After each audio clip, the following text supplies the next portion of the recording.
Freddie Gibbs and Rick Ross, Ice Cream, paying homage to Raekwon's Ice Cream. We got a bit of a sample flip and Wu-Tang's Cream on the strings. The pitch, I believe, was changed enough where, of course, shouts out Genius for helping me out with that. I'm like, all right, I see how they did it. Production from Kenny Beats. Now, with all of this sounds like a grand track. We're going to have another great collaboration. But as much as I want to love this track, it feels underwhelming, especially coming in at 2 minutes and 4 seconds.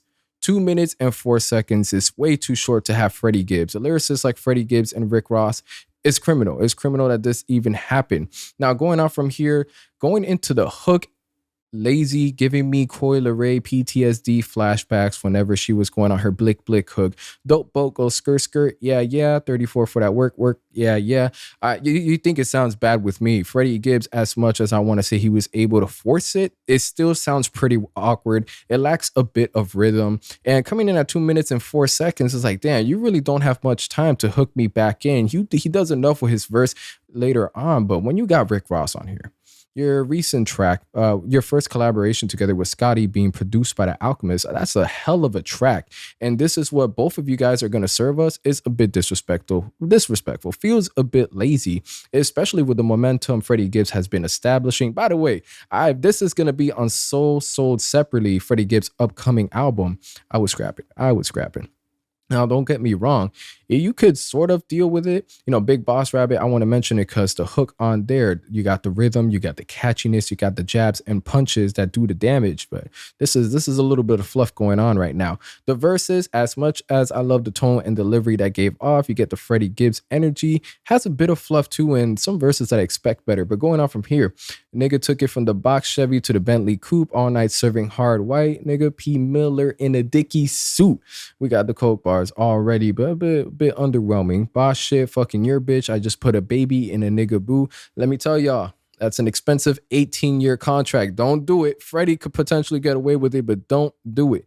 100 bitches in the penthouse. I be too live. Let the nigga Luke. And going on from here, we get into this part of his verse that just feels very, I don't know, like coming from Freddie, I'd expect more. Like to suck it and fuck it. She a freak hoe. Yeah, rap nigga. Gotta eat though. Got bricks, nigga. Shaq free throw. Shaq free throw. We doing the Shaq free throw basketball reference. I feel like this is, if I wouldn't want to say a rap starter kit, but if you want to break through with the references, just go get bricks, Shaq, put them together, and that's the simplest level that we could get. I expect more from Freddie. The only thing here in his first verse that I was just like, probably got me thinking a little bit was Better Have My Money by Domingo. I guess we could get a little bit Spanglish in here. Domingo reminds me of dominoes, and I love playing dominoes. Y'all love playing dominoes? Shit, I have a good time. But as much as I'm saying I have a good time, I mainly played it when I was a kid. But before I get too distracted, we get that followed up with the Shaq free throw and then all white bricks, and it just feels like lazy Coke bars. It really does.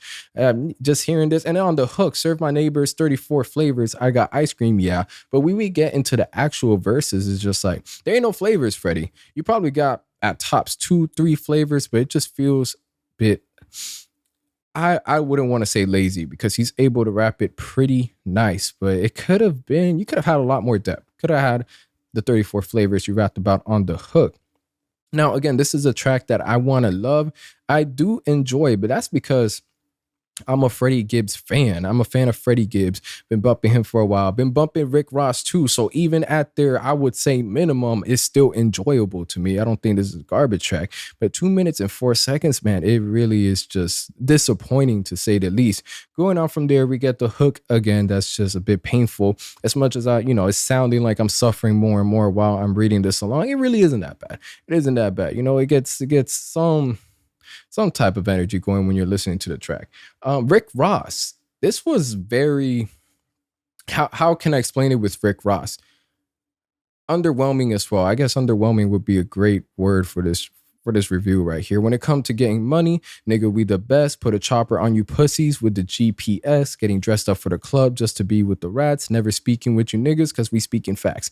All right. When we take into the homage, the sample, the fact that delivery is pretty nice on Freddie Gibbs' parts, a weak hook, you would think Rick Ross would be able to save it. We got a deep sort of raspy voice with plenty of bass that is able to demand attention, set the tone in a different direction if Rick Ross wants to. If he wants to slow his pacing down, down, some good juxtaposition against a beat that's a bit more on the aggressive side. But we don't really get too much of that. It just sort of like Rick Ross said, you know what, I need to throw some bars, whatever, which is unfortunate because their first collab, Beam Me Scotty.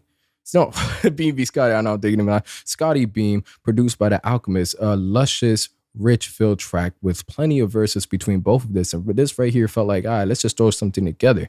Never speaking with you niggas because we speaking facts. A couple mil with duffel bag. I got a block to feed.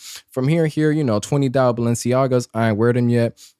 We're lacking just the basics here. We're basics. If we're going to talk about having a block to feed, some of the energy you're putting onto your Instagram, you could definitely get your restaurant in here. Do some references, do some flavors with the wings. That would have been great tying in the hook. We got 34 different flavors of ice cream. Rick Ross could have gone full circle, maybe not have 34 different flavors of wings, but add that in, put, I got a block to feed, throw that in there, really promote yourself, beef it up.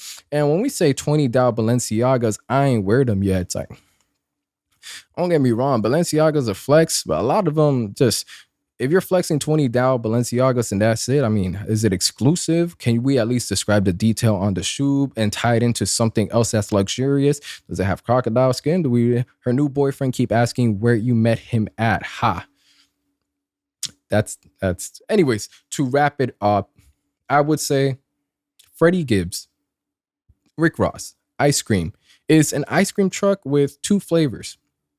I would even say it's the flavor that you want. It's the two flavors that at the end of the day get left over. At this point, maybe the truck ran out of gas and it's just there. It's like, you know what? We're not even serving ice cream, but if you want it, sure, go ahead. And that's the rating I'm going to give here. I want to love it. I'm able to enjoy it here and there. Something that I definitely want to visit. I might even do a video to see how it has aged, but 2 minutes, 4 seconds, lazy. The amount of work that it feels could have been put on here was never executed well. Hook could have been better. Rick Ross, I don't know what you was on, but you've done 10 times better than this. Freddie Gibbs, just continue pushing out music. Freddie Gibbs is an amazing, talented rapper. But over here, ice cream feels a bit insulting, man. That's it for the review. I'm out.